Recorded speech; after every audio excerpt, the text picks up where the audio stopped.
All right, I'm going to call to order the joint meeting between the City of Littleton and Littleton Public School Board. Welcome, School Board. It is 3 p.m. on, what is today, September 24th, 2020. Again, welcome, Board. I'm trying to see if I don't believe all the council is going to make it. I do see Council Member Grove, Mayor Pro Tem Malin. Do we have any other council members present? Oh, there's Council Member Elrod. Yep, there's popped up. Great. Here, Jared. And Patrick, Council Member Driscoll is also here. And Council Member Milliman. All right. Well, thank you for joining us. Jack, would you like to go ahead and let us know who you have with us today? Sure. Thanks, Mr. Mayor. Good afternoon, everyone. So you have 4 of the 5 school board members. Lindley McCrary, Carrie Warren Gully, Robert Reichardt, and myself are here. Kelly Perez is traveling to see her son at a college visit this afternoon, so she's unable to attend. Also with us is our superintendent, Brian Ewert, and Jonathan Levesque. And where is she? Where did she go? Oh, there she is, Donna. I was looking for Janella. And Donna Billimore, and so from our finance department. So we've invited them to attend and help Brian with his very short presentation regarding our 4C initiative. So thanks for the opportunity, Mr. Mayor and members of the council. We appreciate it.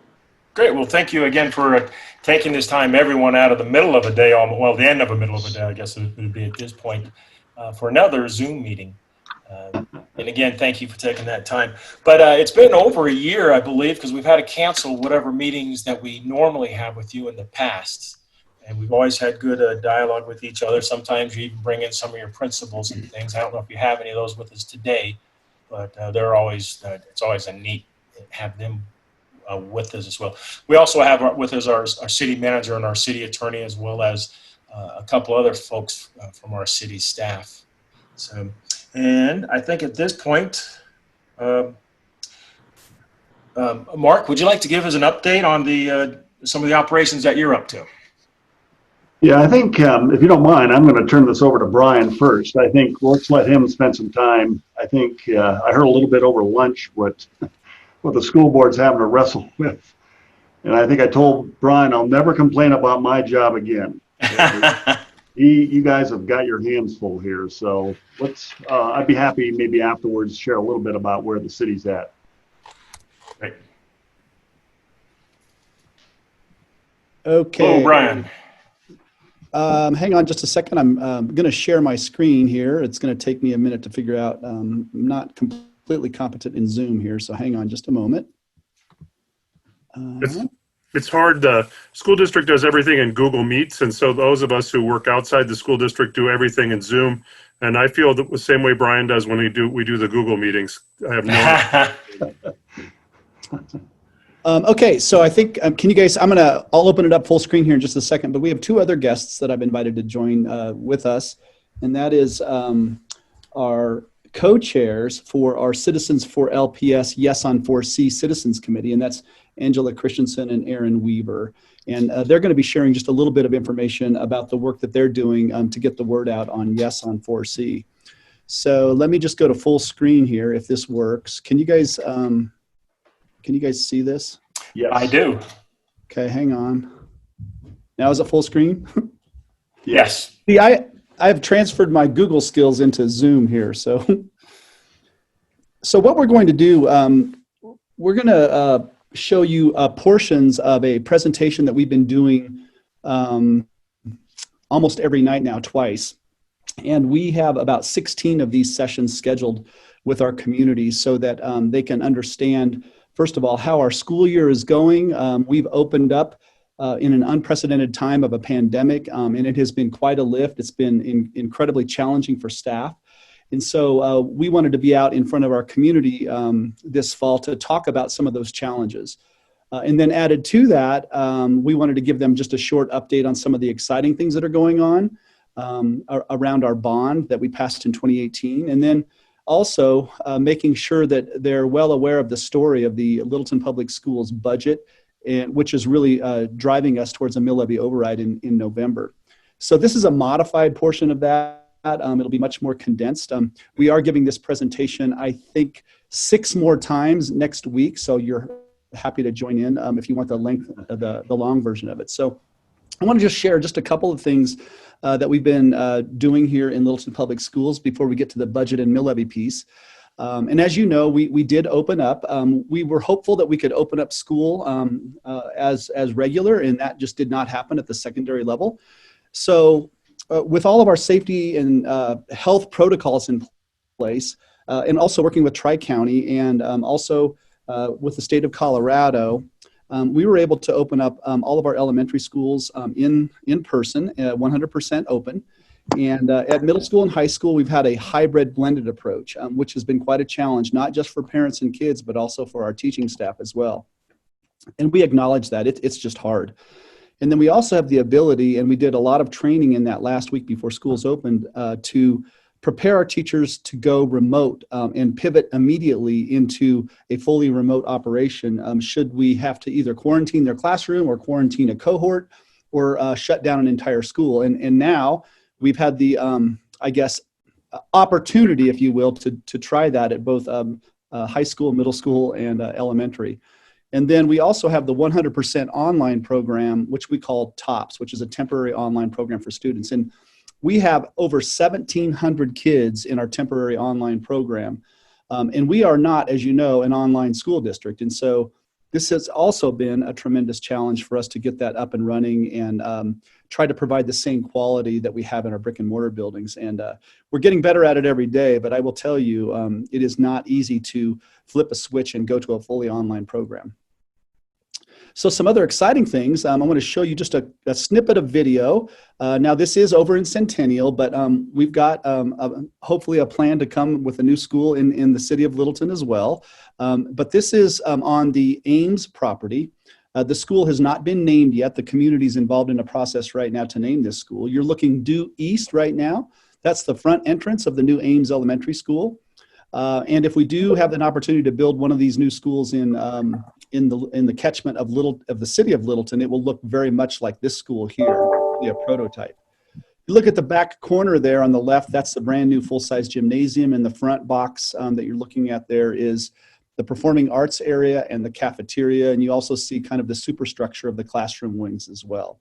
So we are excited to get this building open. This building will open up fall of 21 with about 625 kids or so. So that's exciting. Moving on to the next exciting video, hang on here. This is, if you've driven down Arapahoe Road, the new Newton Middle School. We are flying due east. At the back of the picture there, you see Arapahoe Road. And the big box nearest Arapahoe Road is a multiple gymnasiums, full size. And then you also see the superstructure of classroom wings and then also the skeleton of the main hallways and classrooms as well. So we're excited about that. This will be our flagship school. It will be absolutely beautiful and state-of-the-art on the inside. We have some other things going on, some of these obviously in the city of Littleton as well. If you're familiar with Goddard Middle School, you know that the parking lot has been the bane of everyone's existence for years. In the upper left-hand corner, you see the newly configured parking lot for parents and staff. It is really efficient and it was really well thought out by the architects. We also have a new elevator going in at Goddard for accessibility for our disabled kids. We have new turf fields that have gone in all over the district. The one you're looking at there is the one at Powell. They are absolutely beautiful and most of them are now complete. We have a couple more to complete, I believe, next summer. Lower left-hand corner is Hopkins Elementary Playground. We continue to put new playgrounds in at all of our schools. We've got some not so flashy new freezers and coolers to keep our food safe. And then you may have heard that we're going to have new furniture at all of our schools. This is an example of new cafeteria furniture at Peabody Elementary. So really the guts of our presentation to our community and the most important thing that we want to talk to you today about is really our story around our budget and why we are driving towards a mill levy override come November. And I've asked Donna, who is our Chief Financial Officer, and Jonathan, who is our Director of Finance, to provide you guys with a high-level overview of the challenges that we face and why. And we encourage you, as you're out in the community, to have people join us on these meetings. We will actually have a full-blown entire Littleton and Centennial, what do we call those, telephone town hall, where we'll actually be doing this presentation as well. So we have the opportunity to reach into like 30,000 households and make sure that everyone hears this story. So with that, I'm going to just turn it over to Donna. And Donna, I will drive the PowerPoint if you just tell me when to click. Great, will do. Good afternoon, everyone. In fiscal year 2009-10, Colorado's legislature created a new factor in the school finance formula due to the Great Recession and the economic downturn that put pressure on the state's budget.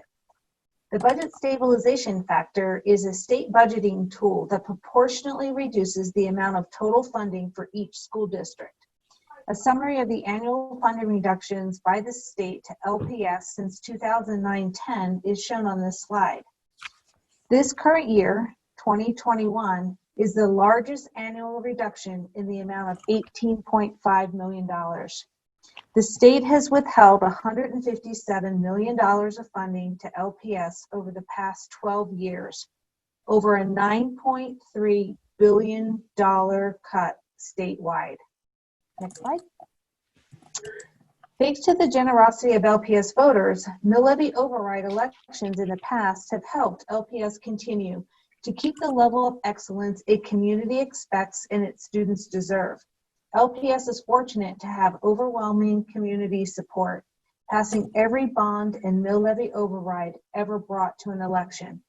The history of the past successful elections, as well as previous budget cuts, are shown here from 1988 to 2004. Next slide.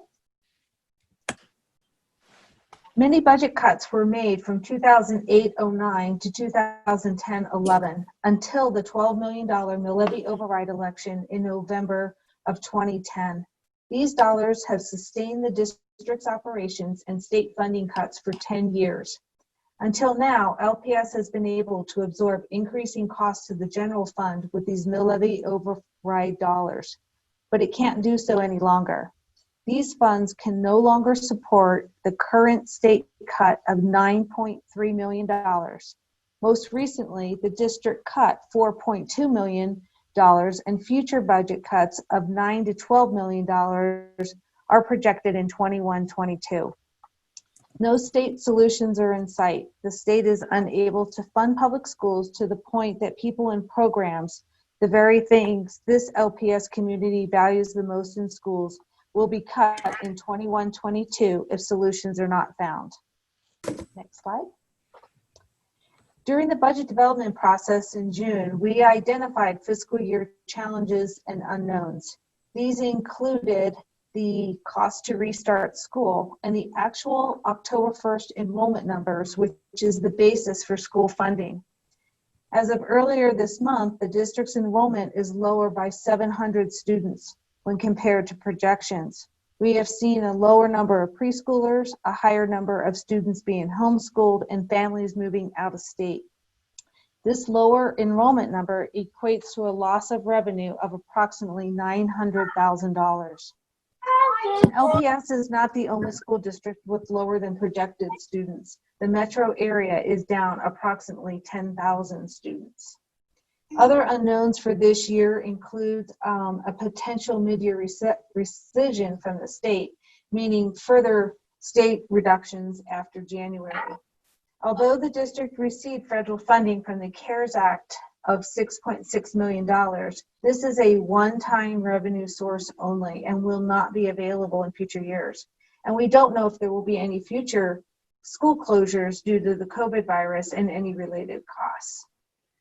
Next slide.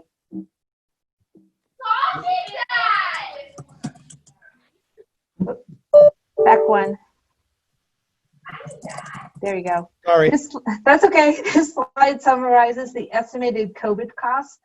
These include our TOPS program, PPE, compliance with the Healthy Family and Workplace Act, and employee COVID testing. Next slide. There you go. Okay. All right. So this slide illustrates two financial scenarios for fiscal year 21-22. The first column assumes a 1% increase in per pupil revenue, with no change to the budget stabilization factor. Under this scenario, it includes a 10% increase in health insurance. This results in the use of fund balance in the amount of $9.4 million, or the need to make further budget reductions of $9.4 million. This reduction equates to approximately 120 staffing positions, which is 7% of the total general fund staff.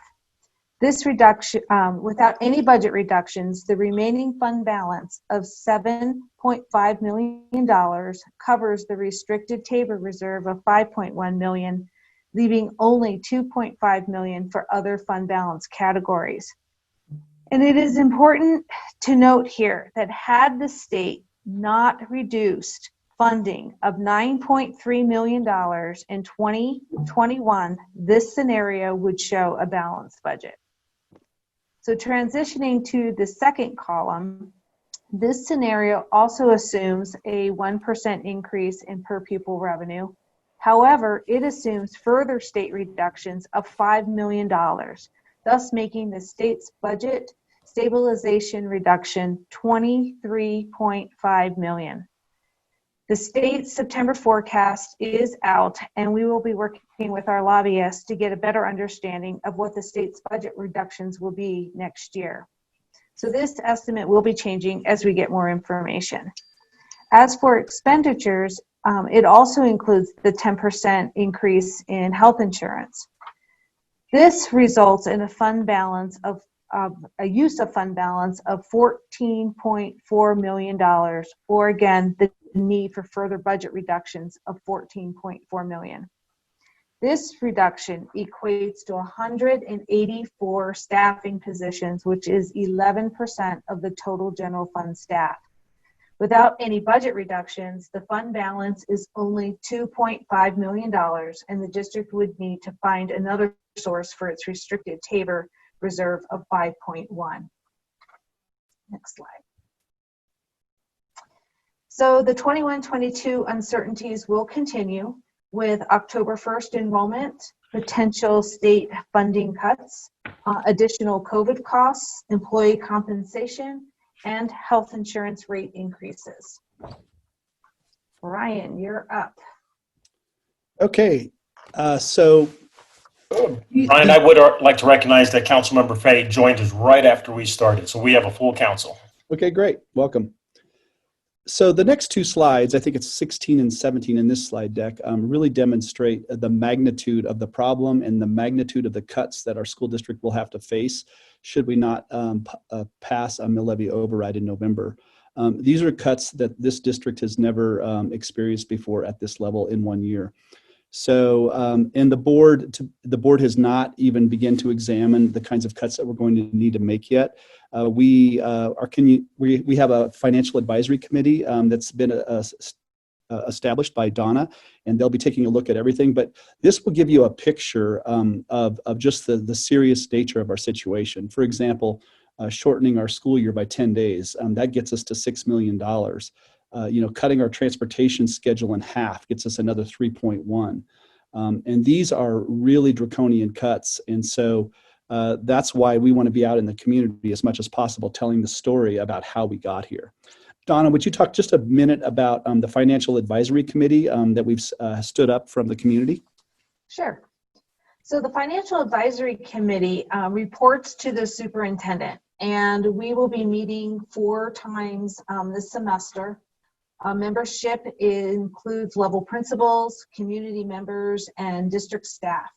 The committee's charge will be to review the district's long-term planning process and make 21-22 budget recommendations to Brian for the board's consideration in December if the November election is unsuccessful. There are some revenue generation possibilities, including waiting for the state to increase funding to K-12, which is highly unlikely.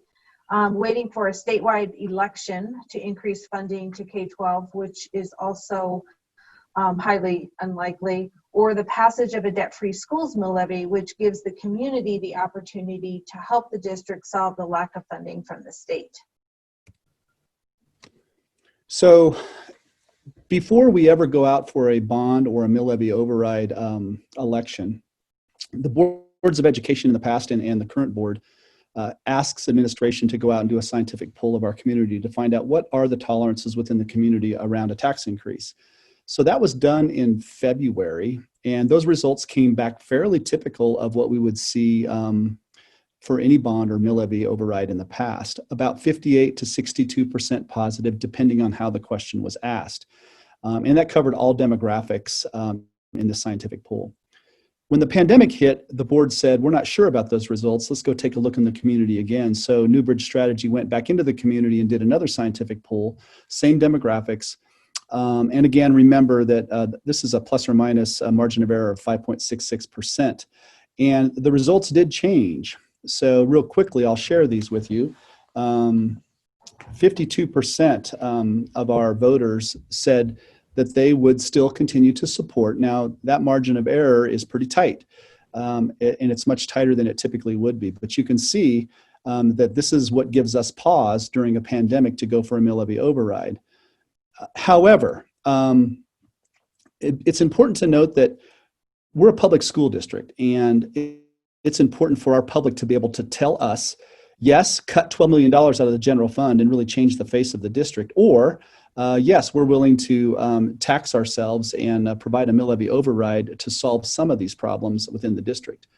Part of the scientific poll, we also asked, so if we were to pass, what would you want us to do with that money? And at the top of the list always is to attract and retain quality teachers and maintaining safe school environments. Mental health, suicide prevention is at the top. And then also maintaining all of our elective programs like art, music, PE, and continuing to build on our career and technical education programs. Those are the kinds of things that this community feels are either extremely important or very important. And so the last portion of this presentation is really from Jonathan Levesque, and he has a few slides just to show the mechanisms about how a debt-free schools mill levy override actually works within a school district, because it can be complicated, and so we've tried to simplify it to the best of our ability to explain how it works. Jonathan, are you still on? Yes, I'm here. Thank you, Brian. So if we can move one slide forward. So first off, this is the actual ballot language you will see on the November ballot this year. The ballot question asks voters to approve a tax increase of $12 million for collections starting in 2021. With no more than 6 mills in the first year, one additional mill can be approved by the LPS Board of Education each year, but not to exceed 11 mills in total. This would allow the district to cover ongoing building maintenance, capital improvements, and technology expenditures with the new tax increase. Therefore, freeing up the district's funding to be available for such items as continuing to attract and retain quality teachers, maintain school counseling for mental health, and provide career tech and skilled trade classes. Yep, we can move there.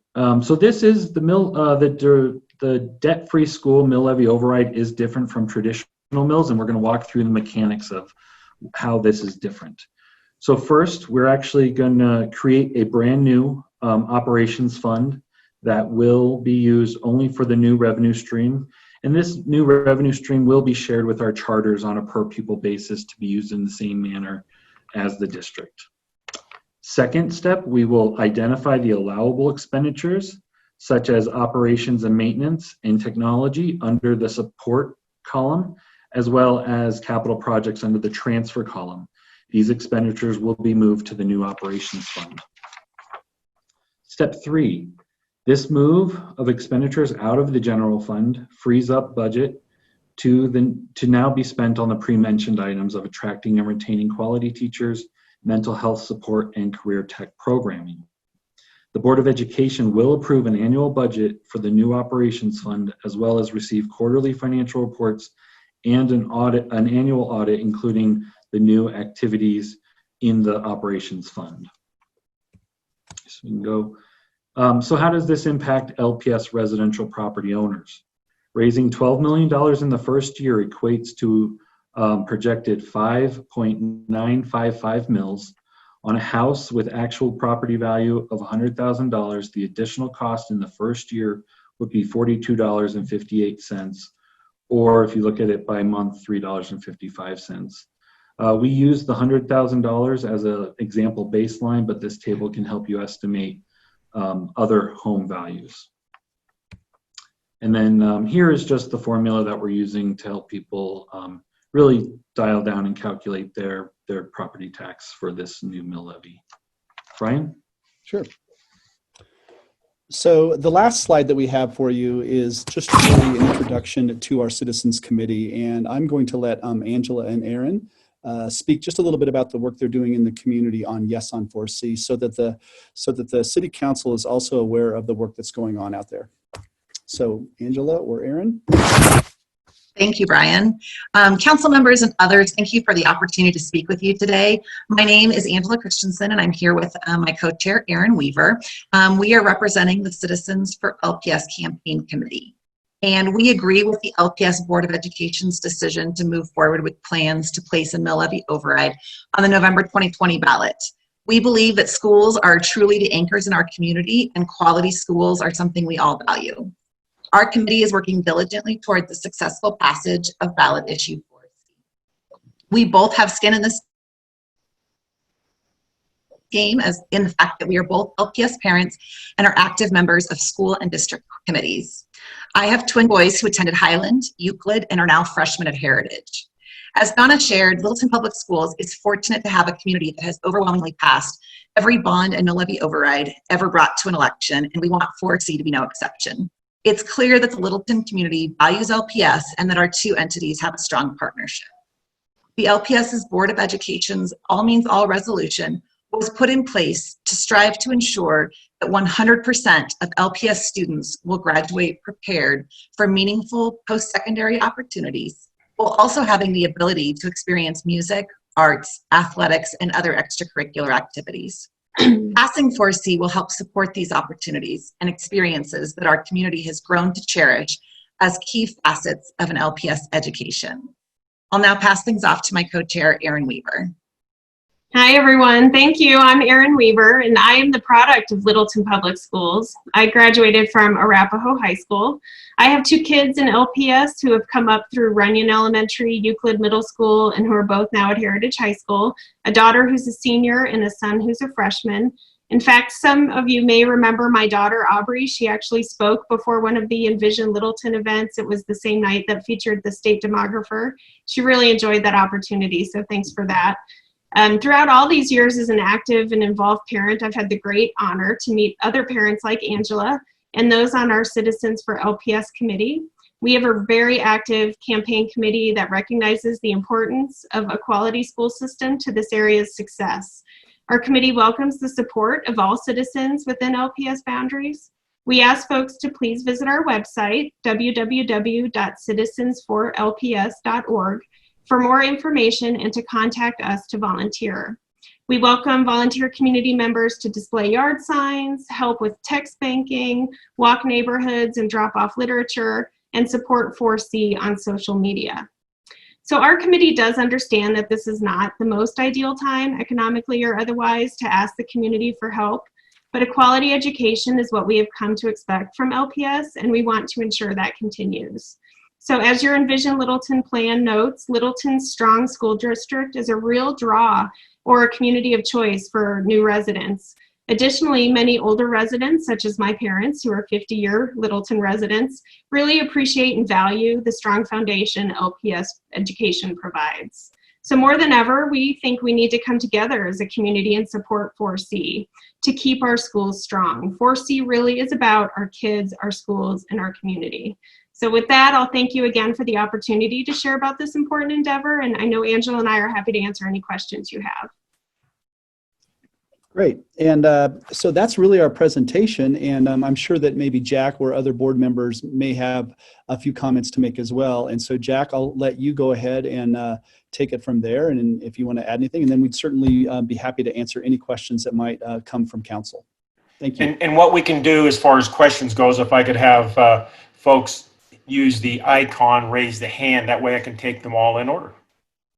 Great, thanks, Brian. Thanks, Mayor. I really don't have anything to add. Brian's, the only good thing about the COVID pandemic is that Brian has become far more limited in his speaking. So he gets to the point and gets it done pretty quick. So I'm appreciative of that. So, we've all seen this presentation more than once as we click in to watch the road shows.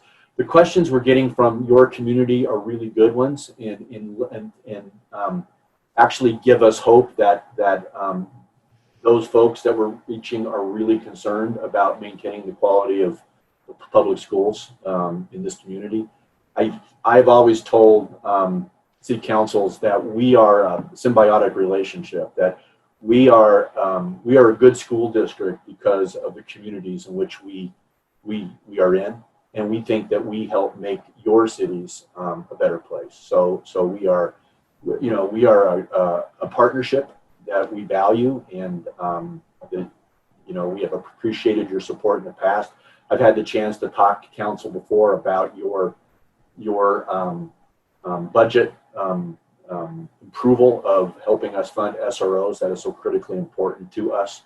I always thank you and the other communities for helping us with that. And so, it's just a great relationship, and we so appreciate the opportunity, Mayor, to talk to you about what we're facing here at LPS. So, board, does anybody else have anything they want to add on that?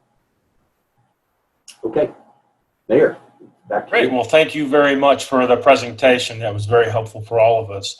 I'm going to ask the Mayor Pro Tem, who is also our liaison to the school board. Would you like to add anything? Yeah, sure, Mayor. Thanks for asking. What I would add is that I think the school board is asking City Council to consider a formal resolution in support of the mill levy override. And so let's all consider it. And I think let's talk to, as individuals, the city manager. And if we're able to get that on the ballot, or excuse me, on the agenda and in front of City Council sooner rather than later. Great. Excellent. Yeah, as you know, folks, that the City Council can't make any formal decisions right now, so we have to do it as a body in front of everybody. But I think as Mayor Pro Tem made a good statement there. Say thank you very much. City Manager, did you want to add anything at this point? Well, maybe I'd like to echo a couple of comments here that was made by the board chair and certainly Brian and some of the staff. I think Littleton Public Schools is one of the reasons why this community, quite honestly, is so notable and why we cherish it so much. I think we'd all agree to that. In fact, during the city's visioning and comprehensive planning process here over the last couple of years, it was clearly a statement, the high value that our community places on the school district. And so I would agree that we do have a partnership here that quite honestly is a little more unique than perhaps some other communities I've been in. So I think I'm still just astonished by your record that you have passed every single ballot measure since the 1980s. I don't know if I've ever heard of a place that has done that. So congratulations. I think it speaks a lot to the community here and the support for LPS. One of the other things, if you don't mind, Mayor, I think just kind of jumping into the agenda, I might go into a little general update about the city. Please do.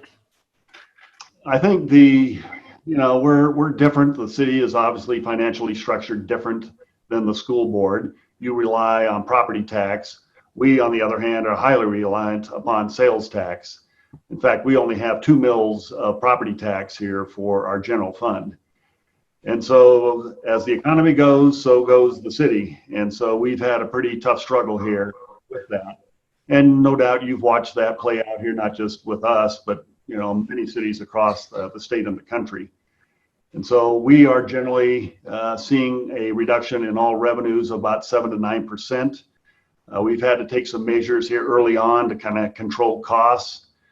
We are now, quite honestly, we have another budget discussion here this evening and trying to get to hopefully a budget for 2021.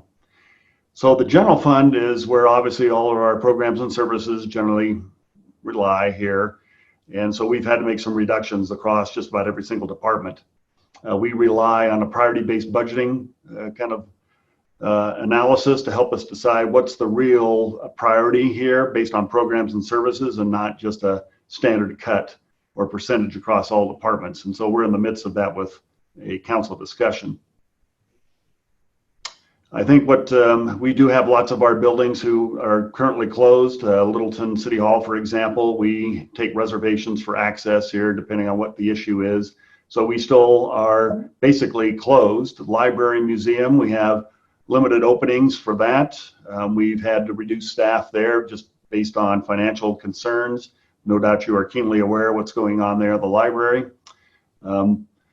The other buildings and stuff, we've had to kind of manage access here just across the board. We have some pretty significant issues here on our capital project side, and I'm going to talk a little bit about that as we talk about ballot measures. Maybe stepping back here for all of us, one of the reasons why the two bodies get together here is that not only do we recognize how we're kind of related, the partnership that's necessary, but we do strategize about when do we go out for ballot measures so that the two entities are not competing at the same time, because that could be very confusing to our community, and that could tend to lead to a no vote for both of us. And so appreciate the fact that you guys have got a challenge that you've got to go out here right now in November. So when we talk about potential ballot measures here, I just want to introduce these and maybe let council talk a little bit more about that as well. We do have a citizen group that put together a voter initiative here for retail marijuana. We do have 4 medical facilities that exist within the city, and so they were successful in getting the votes. And so it is on the November ballot for adding retail to those existing 4 establishments. And I'm sure the council is probably going to talk a little bit about that as well. By the way, we do have Chief Doug Stevens here this evening. This afternoon. He can certainly add to this conversation if need be, and has a perspective on that. One of the other issues that we're kind of deep into here when it comes to our budget, and we've certainly seen as a result of COVID, is that we rely on use tax heavily for our capital project fund. And use tax is the 3% cost for building materials that come into the city for new development. And that's been our history here for decades of how we funded the capital project fund. So as construction goes, so goes that particular fund. And since we've had a slowdown in the construction side here, we are at, in my opinion, a pretty critical stage in the capital project fund.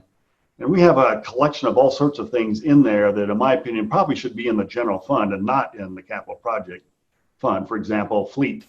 We've mixed that in with all sorts of transportation issues. So no, we've made no commitment here, but we're talking about the possibility of a sales tax increase 2021 or possibly 2022. And there is, on the part of council, really no commitment at all yet. We're just in the very early conversations with that. And I would hope that this would play out over the next few months and then make a pretty solid decision about what we're going to do. We will tend to still focus on the general fund and look for opportunities to be much more efficient about that. And again, use priority-based budgeting to try to decide what is the real priority of the city of Littleton. So I think that's kind of a general introduction. I may ask council if they want to comment on those 2 big topics that I laid out here for potential ballot measures. So who would like to start? All right, we're a silent bunch today, and that's okay. We want to hear from you, the school board, and and you, Brian, on how you guys are all doing. Thank you, Mark, for that update on where the city is right now, some of the challenges that we have. Brian, would you like to add anything else so we can move on to our next item, if you like? Would the council like to know about how the COVID cases in our district, just as an overview, so you guys are aware? I was going to share that earlier. I just wasn't sure how interested you were, but it does impact our entire community. So currently, as of last night, now we actually are working on a case right now, and case tracing has become a full-time job for a team of people here at in Littleton Public Schools. But as of last night, we had 17 confirmed positive cases through 4 weeks of school. But I will tell you, there's been no outbreaks as defined by Tri-County Health, which is good. We've had to quarantine 87 staff members and 613 students. That's about 4.2% of our total staff and student population. We did have to close Heritage High School, as you probably are well aware, but it wasn't due to an outbreak. It was really due to lack of sub-coverage.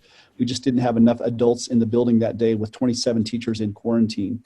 Now, the really good news about all of this is that there has been no transmission of COVID-19 within the walls of any of our schools.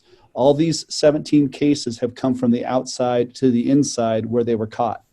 And additional good news is that when we have had to quarantine under orders from Tri-County, not one symptomatic case or positive test has come from a quarantine group. Now, what this tells us is that our masking and our social distancing and hand washing and all of those things that we're supposed to be doing are actually working inside of our schools. We were very concerned about would kids keep the masks on. Not a problem. We have not had one complaint from any student about leaving their mask on. And it's more of a challenge to keep our staff to have their masks on. So that's also good news. So we've had cases at all of our high schools now, 2 middle schools and 2 elementary schools. And I will tell you, trying to manage this with the resources that we have and also the resources that Tri-County Health has, it has become quite a challenge every single day to just come in, and our fingers are crossed every day to not have a case, because it does derail an entire day of work for a variety of people here. But that's where we are with the COVID cases. And with that, I'll end all of my comments. So Brian, if I could, Mr.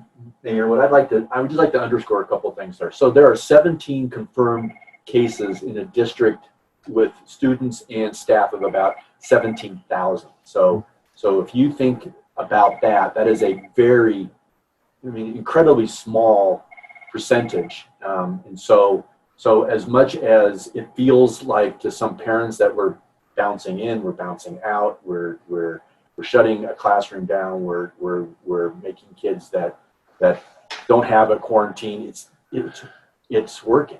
As clunky as it is, it's making a difference, and we're keeping our schools open. I think if at the beginning when we decided to go back, if someone gave the board, till Halloween before we shut the district down, would we take it? The answer is yes, right? Can we get to Thanksgiving? Can we get to the Christmas holiday? Because what we have heard from teachers and parents is that the first weeks of a school year are critical between students and teachers, to let them get to know their teacher gets to know who they are. So if and when we have to pivot and go back to a remote environment, there's that connection, right? And so every day we're in the schools is another day of deeper connections that actually make all the difference. So we're actually thinking it's somewhat of a success story. As hard as it is for our staff, we're really buoyed by the data so far. So thank you very much. Yep. And we do have a few council questions. We'll start with Mayor Pro Tem Millen.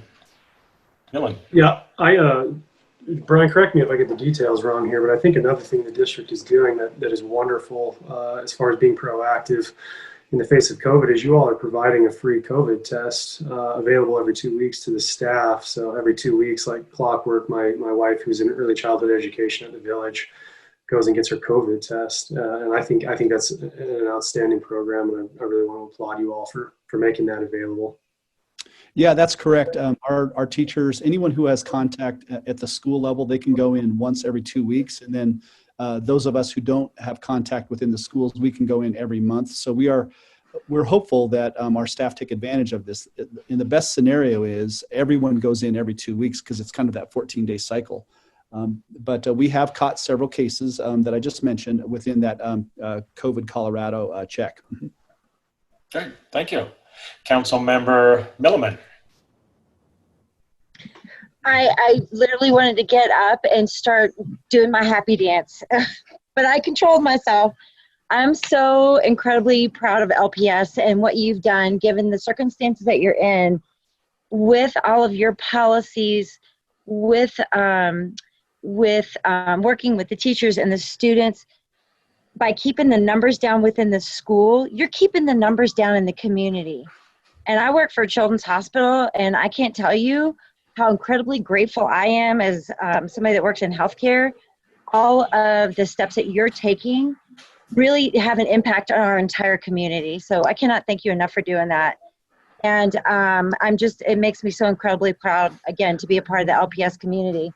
And just a little aside note, Children's Hospital Colorado, the South Campus and Highlands Ranch, we just opened a COVID testing shed yesterday. I worked at it yesterday. It's actually really nice, super easy to go through. It's not just a drive up. You've got to have an order, an appointment, but it's just something to share, with your families, the kids, and the staff as well. So great job. Yay, I'm doing my happy dance. Thank you. Okay, Council Member Elrod. I guess this is, the third one's a charm, another happy dance here. I actually shared this with Robert earlier today, that I'm really impressed of how quickly you guys were able to pivot. My daughter's in Heritage, so we went through the whole, we're at school, now we're home. And my son is pretty proud to be at Euclid, because I hear Euclid's like has the least cases and the top of some lists, which is the good list. So, speaking as a parent, it was very seamless for our kids to, for my daughter to transition from being in school and then going online and being back. And both kids are really just kind of assuming the responsibility of what they have to do. And I have to tell you, there's a newfound appreciation for being at school. And I think, looking at the silver lining of all of this is a very positive message for our community. So while maybe for you guys you're scrambling behind the scenes and behind the curtains and it may feel clunky, know that at least from my perspective and from other parents and actually teachers as well, it's feeling pretty good. It's feeling really good. So thank you. Thank you. Thank you, Karina. All right. That is it for our council questions at the moment. I think we're ready to move on to our last item that we have on our agenda, and that's the retail marijuana issue and how it's, would you like to have any comments on that, Brian or Jack, that the council could hear from you? I will just say that we actually, the Board of Education will hear tonight from Nate Thompson, who's our Director of Social, Emotional, and Behavior Services, just some statistics about marijuana use amongst kids and the impact that this might have. So that will happen this evening during the superintendent's report. But I know that the board behind the scenes has been having conversations around this initiative, and I'll just turn it over to Jack with that. Thanks, Brian. Yeah, the board, we've been discussing this and what this means for Littleton Public Schools, what it means for this community, and I think there's no surprise on anyone who's here or listening that we have some angst about it in the municipality, knowing full well, however, that it's available in neighboring jurisdictions in a fairly short order. We are also mindful that it is a citizens initiative, and so we have, while we're happy and willing to talk about it individually and as a board, we have limited ourselves in our history to taking positions that deal directly with financing of education, and we try to stay within that lane. So we try not to, step on things that are happening in cities, and we hope that cities don't step into things that really we think are in the school district's purview. So it's that dialogue we've been having in I think the majority of the board, if you ask us individually, would not be supportive of this. I do think we have to, at least from my mind, and I'll open up to the board, they may have other thoughts, that since it's a citizens initiative that you should let the citizens kind of decide how this plays out. But I know that, Robert, you were involved in some of those discussions. Do you have anything to add here? No, I think you captured it accurately, there is no doubt that we feel like having that marijuana in our schools is not a positive thing and doesn't have a positive impact on our children. But I'm not confident that we are, as a board, excited about or passionate about putting out a strong position as a position on this citizens initiative. Carrie or Lindley, anything to add on that? No. So I'm kind of wondering, Mayor, where the city is on that. Where is council landing on that kind of? Are you You bet. And I want to point out that it is a citizen initiative, right? not a city initiative. Councilmember Elrod and I had a conversation about that earlier, and she wanted to be very clear that, and I agree fully with her, that this is not a city thing that we had gone for. And as a council, we're likely to discuss it a little bit here in a week or two. But at this point, we haven't taken any position one way or another. We are interested to hear from the city. I know in the past, from the school board, that is, in the past, I know the school board, when we met with you and your principals, it was not very good news to hear what was happening. And that was shortly after we got to marijuana, and as far as the medical marijuana. And we were also discussing at that time the ballot issue that came up at that time too, which was citizen initiative. And the city of Littleton did vote it down. But from hearing from the school board and the principals, it was not good news that they wanted it to be included. So we do look forward to hearing from you after your meeting tonight. Yeah, I mean, I think it's just one thing that we worry about, right? We worry about that. We worry about vaping. We worry about liquor. We worry about all those things that parents the same things that you as parents worry about. Us on school board worry about it. So yeah, I think we will have a discussion about that. Yeah. Mayor Pro Tem, you still have your hand up. Did you want to add? No, I always forget to lower it. That's my bad. And Councilmember Elrod, I see your hand is up too. Yeah, I always have something to say. It just sometimes takes a little warming up. So thank you, Jack, for that, and Robert as well. I'm very passionate about this topic on marijuana, and I'm vehemently against it on a personal level, and even just from, again, a leadership level for the city and the community.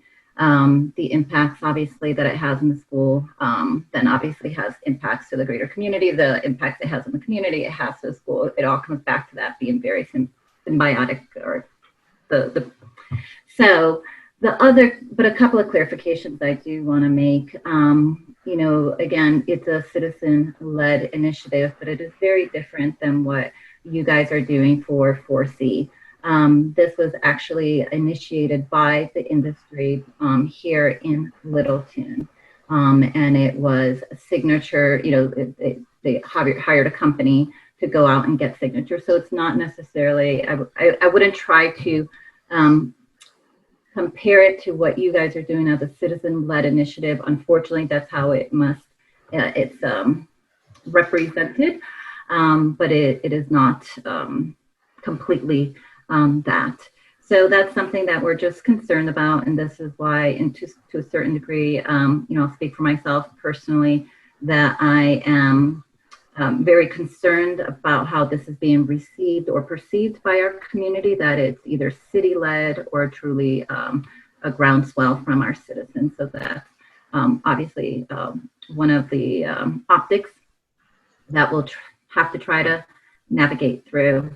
I do appreciate Chief Stevens being here. So Chief, if there's something that you can share with us, both from a, just as it impacts not only the city, but you work so closely with the, obviously the resource officers in the school. Anything else you want to share with us on that? Yeah, I'm going to give the chief here an opportunity to speak in just a few minutes. But are there any other council members? Karina, you still have your hand up. Is there any other council members that would have any questions or comments? Doesn't look like it. Well, thank you very much. Mark, did you have anything you want before we go to the chief? No, I don't have anything to add to that, Mayor. All right. Chief Stevens, if you could. Thanks, Mayor. I just want to thank Brian and the school board and everyone from LPS for continuing to value the amazing partnership that we have between law enforcement in Littleton and the Littleton Public Schools. It really, truly, in my opinion, is a model for not only the region but the nation. The level of cooperation and trust that has been built between our two entities, and especially during this difficult time with pandemics and social unrest and the calls for getting officers out of the schools. I've really appreciated, I know all of our officers have really appreciated Littleton Public Schools' support for the SRO program, recognizing the overwhelmingly number of positive things that program brings to both sides of the table. So thank you for that. When it comes to marijuana, I agree basically with Robert. I think he put it best when he said that marijuana in the schools is never a good thing. So we agree with that. I think the social impacts and developmental impacts are negative, no doubt. Whether or not they're going to get it, they're going to get it regardless. So kids, whether it's alcohol, whether it's vaping, whether it's marijuana, whether it's anything else that's prohibited, they're pretty creative in the ways that they acquire things. And I have a son in high school and a son in middle school, so I kind of know how sneaky those little guys can be. So, but from a law enforcement perspective, our SROs and our officers will continue to work with the school district to make sure that we're dealing with marijuana in a way that's conducive to it's beneficial for everybody involved, including the kids, right? The last thing we want to do is put a criminal case on someone when maybe that's not appropriate. So we'll continue to work with the disciplinary system within the schools to handle marijuana issues as we have in the past. And I'm not sure how this would affect what we would see in the schools, but overall, I think I agree that it's, we're not very excited about it. I can tell you that much. Thank you very much, Chief, for your comments. And we have Carrie, would you like to add in? Well, one of the questions, I apologize, I live in the city of Centennial, so I wondered about just some of the specifications of the initiative. Do they have, I know sometimes in the initiatives, they actually outline like how many stores it's approving, what the distances from schools and preschools and things like that are, or is this just passing it and allowing you all to put parameters around that? Okay, thank you. I'm going to ask the city attorney to address that. Yeah, greetings. Great question. The initiative tried to come in and define those items for us, but we pushed back, the city clerk and myself. So the initiative still allows for the city to then make the determinations as to where and how far away. Currently within our medical marijuana, we have 4 licenses, 3 are active. We already have parameters in terms of how far they can be from a school, a park, a daycare center, things like that. So assuming that it passes in November, City Council would have the opportunity to place constraints around kind of any sort of proliferation of that. But we're kind of waiting to see what happens, but we won't have a lot of time to get to work when that happens because it would be effective January 1st. Great. Thank you, Reed. Sure. All right. Do we have any other questions? I see none. Maybe with that, we can get into a little bit of a wrap up. Or Mark, would you like to add to what the city attorney just commented on? Not really, Mayor. I think just looking at the agenda from my perspective, I think we've covered most of that. And certainly from my end, I don't really have anything else to add. Great. Well, thank you very much. Brian, any closing? Nope. I just really appreciate the opportunity to speak to council about how we're doing here in Littleton Public Schools. And I always appreciate you guys' support. So thank you. Okay. Thank you. How about Jack? Ditto. I appreciate your time. Thanks so much. Great. Well, thank you very much. I'm glad we finally got together. We need to do it more often. That we've gone way too long. It's a lot different on Zoom. It's not the same as being in the same room. That's for doggone sure. So, well, thank you, everybody. Council, I'll be seeing you later tonight, but thank you all the members that came in today. Thank you, and it is now, it's about 4:01, so thank you very much. We are adjourned. Thank you all. Very much. Thank Nice you. to see you all.